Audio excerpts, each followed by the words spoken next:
Hello everyone, this is me Syed Asma और आज हम डिस्कस करने जा रहे हैं सी प्लस प्लस स्ट्रक्चर्स के बारे में। जैसे कि आपको पता है कि हमारी जो प्लेलिस्ट है, अगर आप शुरू से फॉलो कर रहे हैं तो आपको पता होगा हमने डिफरेंट चीज़ों के बारे में डिस्कस किया है। और आज का हमारा टॉपिक है डेटा स्ट्रक्चर्स, जो कि सी प्लस प्लस में कैसे यूज़ होते हैं, हम उनके बारे में बात करेंगे। सी प्लस प्लस के जो स्ट्रक्चर्स हैं वो बेसिकली स्ट्रक्ट के थ्रू भी जाने जाते हैं। ये इसका कीवर्ड है। तो ये जो स्ट्रक्चर है इज ऑल्सो कॉल्ड स्ट्रक्ट और ways to group several related variables को एक ही ग्रुप में हम लोग रखने का नाम क्या है, स्ट्रक्चर कहलाता है। यानी कि डिफरेंट वेरिएबल्स होते हैं और उसे हम लोग एक ही ग्रुप में रखते हैं। Each variable in a structure is known as member of the structure. इन वेरिएबल्स में जो भी एक मेंबर होगा, मतलब एक वेरिएबल होगा, वो एक मेंबर कहलाएगा स्ट्रक्चर का। ठीक है। अब अनलाइक एन एरे, जैसे कि एक एरे होता है उसमें structure can contain many different type. एक स्ट्रक्चर जो है वो बहुत सारी डिफरेंट डाटा टाइप्स को देखता है, जो कि इंटीजर हो सकती है, हमारे पास स्ट्रिंग हो सकती है, उसके बाद बूल हो सकती है। इस तरह की जो चीज़ें हमारे पास ऐड की जाती हैं। स्ट्रक्चर, अब हम एक स्ट्रक्चर क्रिएट करेंगे जिससे आपको मजीद क्लियर होगा कि ये क्या होता है। To create a structure the user struct the keyword. ठीक है। एक यूजर जो है वो कीवर्ड स्ट्रक करता है and declare each of the member inside the curly braces. पहले वो एक स्ट्रक्चर क्रिएट करेंगे हम लोग और उसके बाद उसका एक कीवर्ड हम स्पेसिफाई करेंगे और फिर जो है उसके मेंबर्स लिखेंगे किसके अंदर, कर्ली ब्रेसेस के अंदर। After declaration specify the name of structure variable. जैसे कि आपने स्ट्रक्चर वेरिएबल का नाम क्या रखा, माई स्ट्रक्चर। जैसे कि आपको यहाँ पर नजर आ रहा है, स्ट्रक्ट आपको नजर आ रहा है, तो ये स्ट्रक्ट क्या है। स्ट्रक्ट बेसिकली हमारे पास जो है स्ट्रक्चर डिक्लेरेशन है, यानी कि हमने स्ट्रक्चर को डिक्लेयर कर दिया। अब यहाँ ये जो ब्लॉक आपको नजर आए कर्ली ब्रेसेस का, अब यहाँ पर हम स्ट्रक्चर के मेंबर्स को रखेंगे, यानी कि वेरिएबल्स को रखेंगे। अब डिफरेंट वेरिएबल्स है, इंटीजर जो है वो नंबर्स के लिए यूज होता है और स्ट्रिंग जो है वो वैल्यूज को रखने के लिए, या फिर अल्फाबेट्स को हमारे जो डबल कोड्स हैं उसमें रखने के लिए काम आता है। और यहाँ पर ये जो नजर आ रहा है माई स्ट्रक्चर, ये हमारा स्ट्रक्चर वेरिएबल है। ओके। अब एक्सेस करते हैं मेंबर्स किस तरह से स्ट्रक्चर को, ये अब हम देखते हैं। जैसे कि अब हमने क्या किया, assign data to all of the members in structure. अब हमने क्या किया, structure same as it is, जैसे आपने स्ट्रक्चर बनाया था वैसे का वैसे बना हुआ है, बट इस माई स्ट्रक्चर को हम एक्सेस कैसे करेंगे। My structure dot my number is equal to 1 हो गया, my structure dot my string is equal to hello world हो गया। ठीक है। आपने इसको नंबर असाइन कर दिया और उसके बाद इसको जो है वैल्यू असाइन कर दी। ओके। अब प्रिंट करेंगे हम लोग कि हमारा जो प्रिंट का मेथड है वो कैसे काम करेगा। अब हम इन दोनों को प्रिंट कराना चाहते हैं तो हम सिंपली जो है क्या करेंगे, C out my structure dot my num लिखेंगे और my structure dot my string लिखेंगे। तो हम ट्राई योर सेल्फ पे क्लिक करते हैं, हमारे पास ये जो है आंसर आपको नजर आ रहा होगा। यहाँ पर 1 आ गया और यहाँ पर हेलो वर्ड आ गया। ओके। अब हम बात करते हैं नेक्स्ट, जो है हमारे पास one structure in multiple variable. एक स्ट्रक्चर में मल्टीपल वेरिएबल्स कैसे होते हैं।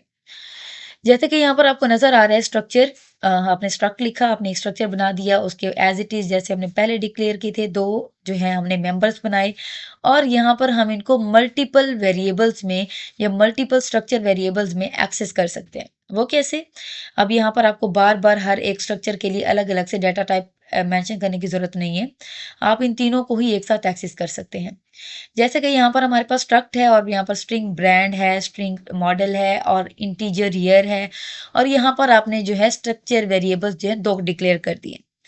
अब अगर आप कार 1 की जो है डाटा ये सारे मेंबर्स को एक्सेस करना चाहते हैं तो आप सिंपली क्या लिखेंगे, माई कार 1, उसका ब्रांड डॉट ब्रांड लिखा और आपने यहाँ पर मेंशन कर दिया। माई कार 1 का मॉडल लिखा और आपने यहाँ पर मेंशन कर दिया।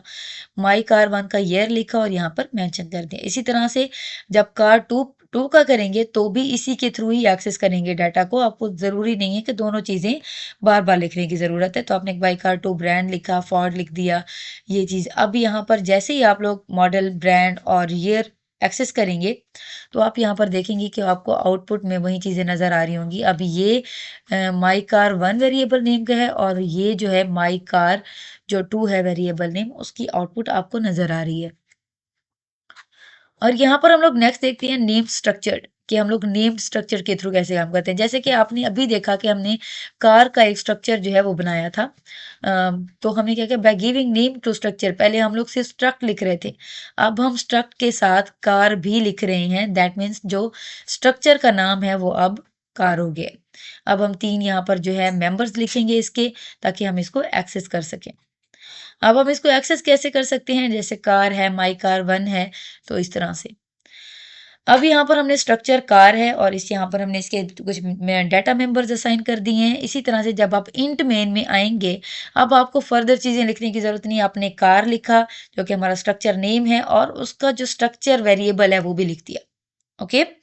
अब आप कार 1 का जो ब्रांड है BMW वो मेंशन कर देंगे। कार 2 मतलब कार 1 का मॉडल, ईयर, इस तरह से कार 2 का यहाँ पर आपने कार लिखा, स्ट्रक्चर नेम, और फिर जो है स्ट्रक्चर का वेरिएबल नेम लिखा जो कि है माई कार 2, और इसको भी सबको एक्सेस कर लिया एज इट इज जैसे आपने 1 को एक्सेस किया था। अब यहाँ बारी है इन दोनों को आउटपुट प्रिंट कराने की, जो कि आप लोग इजीली प्रिंट करा सकते हैं। अब हम ट्राई योरसेल्फ पे क्लिक करते हैं तो आपको एज इट इज यहाँ पर आउटपुट नजर आ रही होगी। ओके। अब यहाँ पर इन्होंने आपको एक टास्क दिया हुआ है। यही खास बात है W3 स्कूल्स की, कि आपको चैलेंजेस टास्क देता है ताकि आप लोग अपनी लर्निंग को मजीद बेहतर कर सकें। जैसे कि यहाँ पर वो कहते हैं कि स्ट्रक्चर आप एक बनाएं स्टूडेंट का सॉरी, और स्टूडेंट के जो है डिफरेंट वेरिएबल मेंबर्स बनाएं, सॉरी मतलब मेंबर्स बनाएं, जिसमें स्टूडेंट का नेम हो, स्टूडेंट की एज हो और स्टूडेंट के ग्रेड हो। ठीक है। अब इन सबको जो है अप्लाई करें। यहाँ पर हम क्लिक करते हैं तो आपको जो है प्रॉपर ये कोड नीचे नज़र भी आ रहा होगा। यहाँ पर सिंपली क्या किया गया, यहाँ पर एक स्ट्रक्चर बनाया गया स्टूडेंट्स का, और यहाँ पर इसके मेंबर्स को रख दिया गया करली ब्रेसेस में। अब अगर हम स्टूडेंट 1 के स्ट्रक्चर को एक्सेस करना चाह रहे हैं, स्टूडेंट 1 के मेंबर्स को एक्सेस करना चाह रहे हैं, तो हमने क्या लिखा, स्टूडेंट और वेरिएबल, स्ट्रक्चर का जो वेरिएबल नेम है वो लिख दिया। S1 नेम है, S1 एज है, S1 ग्रेड है।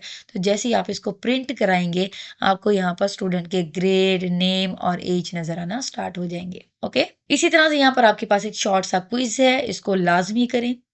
ठीक है। जैसे कि अब यहाँ पर नेम था, तो हम क्या करेंगे कि यहाँ पर पहले हम स्टेटमेंट पढ़ लेते हैं। वो कहता है कि drag and drop the correct keyword you define integer, number and age. ठीक है। अब हम क्योंकि एज को मेजर करते हैं इंटीजर में, और नेक्स्ट हमारे पास है एज, तो हम क्या करेंगे, सबमिट आंसर करते हैं। तो हमारा आंसर जो है वो बिल्कुल करेक्ट है। ये थी स्ट्रक्चर की बेसिक्स जो कि आज आपने पढ़ी। अगर इसमें कोई भी बात आपको समझ ना आई हो तो कमेंट बॉक्स में लाजमी पूछें। आने वाले जो है प्लेलिस्ट को फॉलो करने के लिए इसको, हमारे चैनल को लाजमी सब्सक्राइब करें और बेल आइकन लाजमी क्लिक करें, ताकि आने वाली इन्फॉर्मेशन से आप लोग जो है फ़ायदा उठा सकें। अल्लाह हाफिज़।